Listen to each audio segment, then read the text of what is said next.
Bonjour Guillaume, cette vidéo pour te dire que je sais que tu es en train de constituer une très belle collection de maillots et comme je te l'ai dit auparavant, j'ai malheureusement fait don de ces maillots à un ami de Metz qui est collectionneur depuis pas mal d'années déjà. Tu arrives un peu tard, je le regrette pour toi mais je n'ai pratiquement plus rien. Je l'ai vu, ta collection, mais elle commence à devenir intéressante et j'espère que tu auras par la suite beaucoup de gens et d'anciens joueurs qui pourront t'aider dans tes démarches.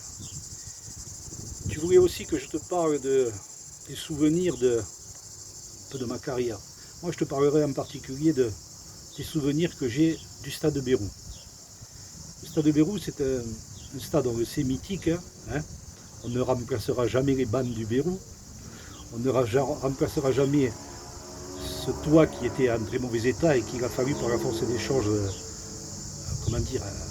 enlever. Mais le stade de Beyrouth, pour moi, c'est des émotions. Ma première grande émotion, j'avais 16 ans, ça a été le fameux match 7 Béziers en Coupe de France. Quand Claude Carabuy met ce fameux but en rebond d'Onoyan, le gardien. Ce jour-là, je ne sais pas ce qui s'est passé dans ce stade, mais il y a eu quelque chose de magique. Moi, en tant que spectateur, j'avais 16 ans à l'époque, et nous avions dans cette équipe de 7 un Bouzigo qui jouait, Léo, Porte, mais c'était les débuts de Claude Carabuy, c'était François Catarina, c'était Jean-Pierre Molina, avant lui, il y avait Simonet. Enfin, je pourrais citer toute l'équipe en entier. Ça a été un très très grand moment. Et s'il y a des personnes qui ont mon âge, pour le moins, ou plus âgées, s'en souviennent, c'était un souvenir merveilleux. Merveilleux parce que, je sais pas, oui, c'était magique. C'était véritablement magique. Ensuite, le Beyrouth, c'est, par la suite, évidemment, moi je suis rentré dans cette équipe. J'ai le souvenir d'un stade plein quand nous avions joué contre le Paris Saint-Germain, où là, le stade était bondé. J'ai le souvenir d'un match de Coupe de France contre Salendre, qui était une équipe gardoise, mais des tours préliminaires de Coupe de France, où on a vu un match assez heurté, mais des gens qui maintenant sont de vénérables grands-pères, mais à ce moment-là, c'était des fous furieux. C'était des fous furieux. D'ailleurs, à l'issue du match, il y a eu des bagarres, évidemment, mais devant l'ancienne caserne Vauban, il y a eu des voitures immatriculées 30 qui ont été retournées. Des voitures avec des immatriculations 30 et des pneus crevés. C'était des fous furieux. Alors maintenant, évidemment, ils ont pris de l'âge, et heureusement que tout le stade n'était pas comme ça. Mais c'était le village d'Astérix, hein, c'était des fous. Alors quand on entend maintenant des jeunes un petit peu se manifester, ils ne se rendent pas compte comment était la jeunesse de cette époque-là. Hein.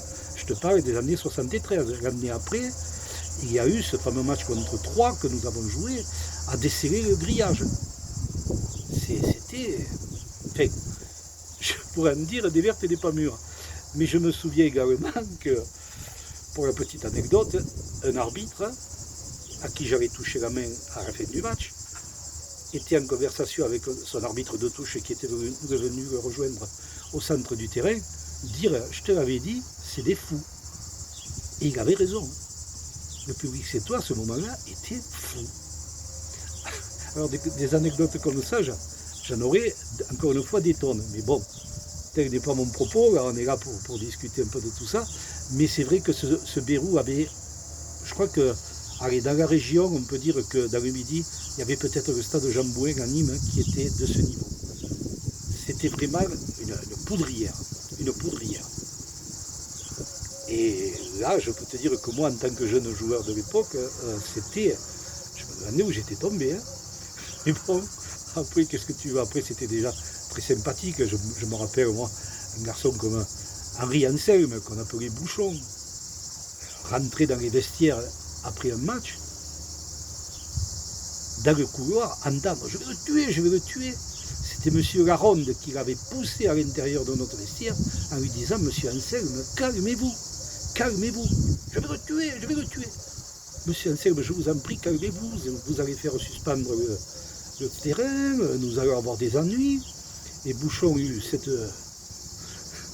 réponse extraordinaire, qui a dit « Bon, d'accord, je veux bien, mais laissez-moi au moins aller l'insulter. » Voilà, ça, c'était Sète.